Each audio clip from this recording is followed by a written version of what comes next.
Hi everyone, this is Nick. I got a custom order for a cutting board designed as a chessboard. The client's main request was to make it double-sided and not too heavy, while keeping the dimensions at 19 by 12 inches. After a quick design session and adding a few extra details, I got straight to the build. And yeah, I forgot to switch the camera out of slow motion mode, so part of the footage looks, well, let's just say dramatic in quotes. To be honest, I don't really play chess. I've probably played just a couple times as a kid. So when I was designing this board, I focused purely on the technical side, specifically how to inlay the chess pattern as one solid piece, without splitting it into layers. And I think I nailed that part. When I first sent the design to the client for approval, it didn't have the letters and numbers around the edges. After approving the design, the client asked me to add them in, but told me there was no need to send a new draft.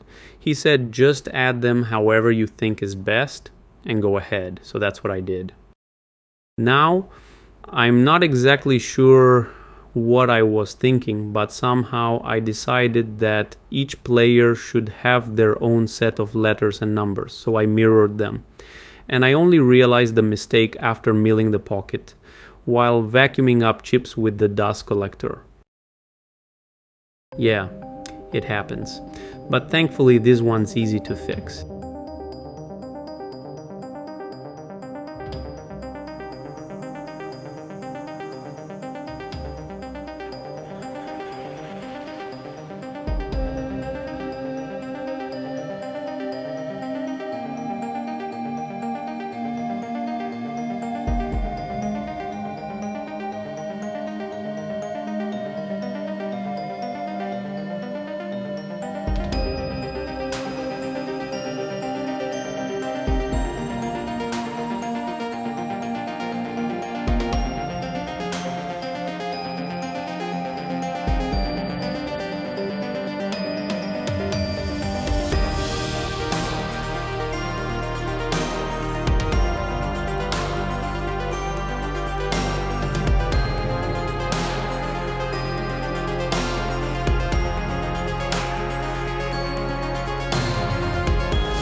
Now we're back to 4K video and the sound is working again. Before gluing in the inlay, I clean out all the dust, especially in the corners, and trim those tiny sharp tips the bit didn't cut cleanly. They're so thin they just flex instead of getting fully milled.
Since the board is fairly thin and I used a generous amount of glue, I had to wait a full day for it to dry a bit and become a little straighter. Only then did I trim off the top of the inlay.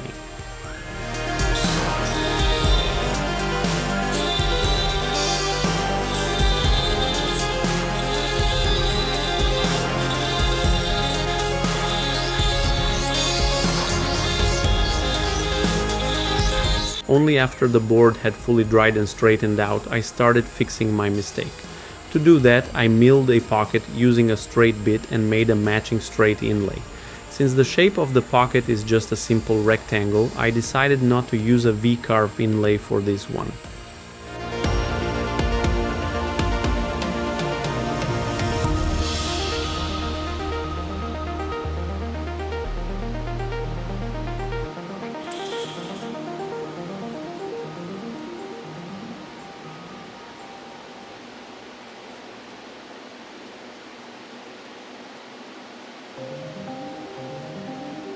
The inlay fits snugly without leaving any glue lines, but at the same time it doesn't create any internal stress. The size came out just right.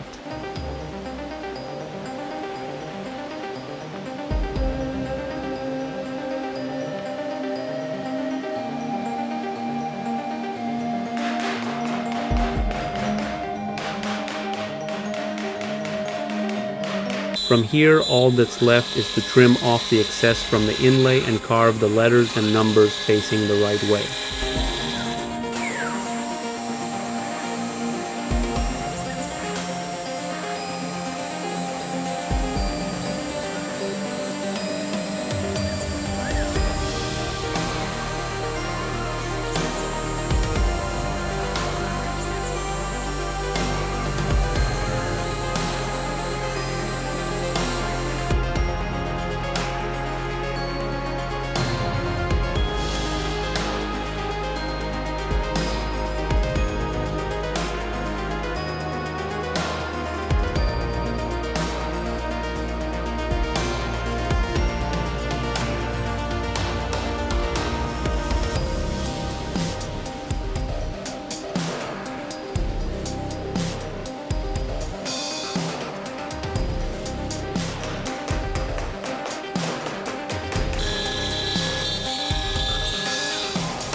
The project is almost finished. Just to be safe, I glued an extra support strip along each end of the board to reinforce it, since it's still relatively thin, and instead of cutting finger grooves, I simply rounded over the edges with a 1/2-inch radius bit to make the board easier to grab.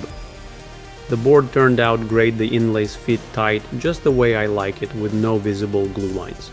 But most importantly, the client's happy. He said he often plays chess with friends, but instead of traditional pieces, they use special shot glasses.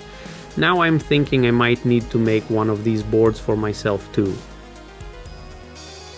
Thanks so much everyone for watching, for the likes, and for leaving a comment under the video.